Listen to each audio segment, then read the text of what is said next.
Well, good afternoon, ladies and gentlemen. I'm delighted this afternoon to have one of my old golfing pals, Chris North, who for most people would have been associated with technology, but he has made the big leap either backwards or forwards, depending on what you think, because he has some experience in running travel companies. But there's a new travel company.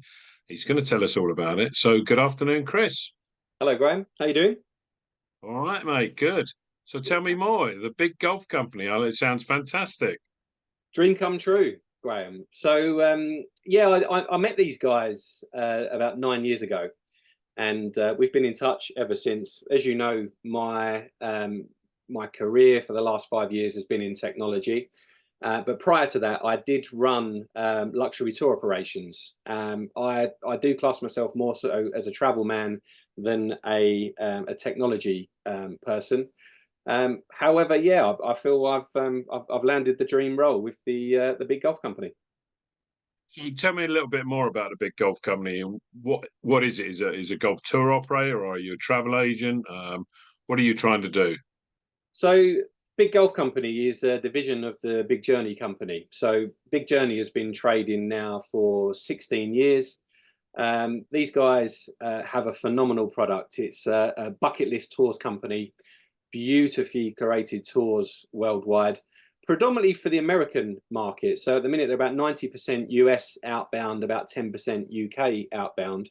Um, brilliant trips. I joined them on one, their Kenya Safari, about 8 years ago, and had the most brilliant time. So we stayed in touch, and the opportunity came up to join these guys, and they have had a huge demand within their customer base for golf tours.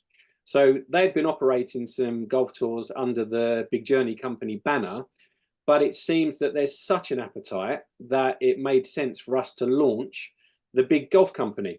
So this is different to your typical operators that people will know, where you're traditionally flown into a destination, checked into a hotel, and then you play golf.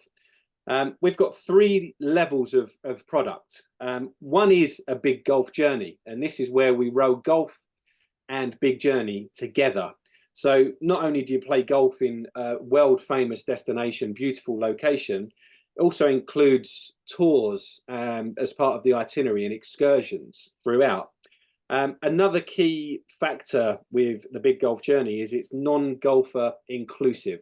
So whenever the golfers are playing, the non-golfers will have the most phenomenal time out on a bespoke excursion or trip. So it's no fun if you're a non-golfer and you go on a golf trip and you're just waiting for the golfers to come home. So that will never happen on a big golf journey. The next product is Big Golf Pure. This is where it is pure golf, aggressive golf, fly into a destination, play as much golf as possible in a luxury accommodation, and come home. And the final product is the Big Golf Academy. This is where we operate learn to golf packages, singles packages, family packages as well. You'll go for a certain amount of training with pros and on practice facilities, and then towards the mid end of the trip, you will be unleashed on the course.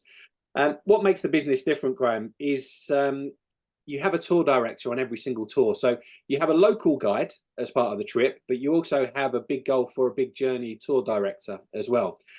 They will join the group if the group wish. They can play with the group, but they will also host all of the dinners whilst in location. And every single tour ends with a farewell dinner with awards ceremony. I know we've done a couple together, and that's where you kind of take the mickey out of each other, who hit the best shot, the worst shot. I'm normally the worst one.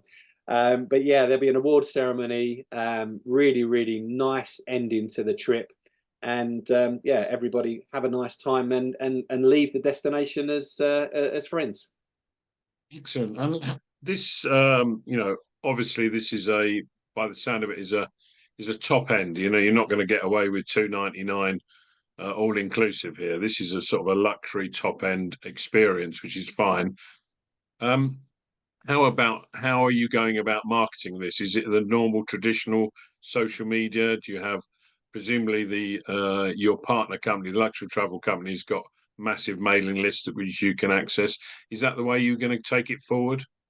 Yeah, most definitely. So we're already working the customer database in the American market. There's around about 950,000 there in the audience for the American market. For the UK, I was really overjoyed to see that when my press releases went out, we had a huge number of travel agents come to me saying, can we work with you? And we're in the process of agreeing commercial terms and so on. So we wasn't actually looking to penetrate the B2B market, but it does seem that there isn't a particular trade-friendly golf operator out there. With my connections, most of these agents and operators were my customers previously, so naturally it makes sense for us to talk. So if anybody wants to talk from an agency or an operator, I'm more than happy to do so. We've also got LinkedIn, various social media platforms and so on. Some of the content we've produced in the Big Journey is beautiful. So we send a proper film crew out to film the tours to make our marketing material. So if anybody wants to take a look, you can go to thebigjourneycompany.com and you'll see video footage there of safaris and northern lights and things like that. We will be doing that with the golf offering as well. Our maiden tour is operating to the Dominican Republic in September 24. Shortly, literally a day or so while that one's running, we've got another trip running in Scotland where you play St Andrews and Carnoustie as well. So we're not looking to contract thousands of destinations. We're going to contract probably 50 destinations, do it well, do it right, and get a huge amount of repeat business and word of mouth and recommendation, because the product really is very, very high end. It's millionaire golf. So contact wise, big golf company, you can find that, no problem. You're on the web, you've got a website, got your email address and everything, and lots of people know Chris North from the travel industry in the UK anyway.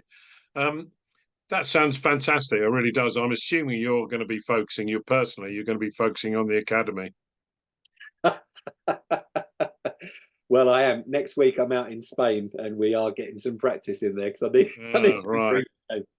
Right. I'd like to know the progress of that handicap-wise. Thank you. The second piece of news I wanted to talk to you about is you've got a big event, nothing to do with a big golf company, although your contacts obviously help, with ABTA Lifeline, which I know is something close to your heart. I know it's something that you and I have discussed in the past with mutual friends suffering from mental health issues and so on. Yeah. Perhaps you can tell me a little bit more about the ABTA Lifeline Golf Day.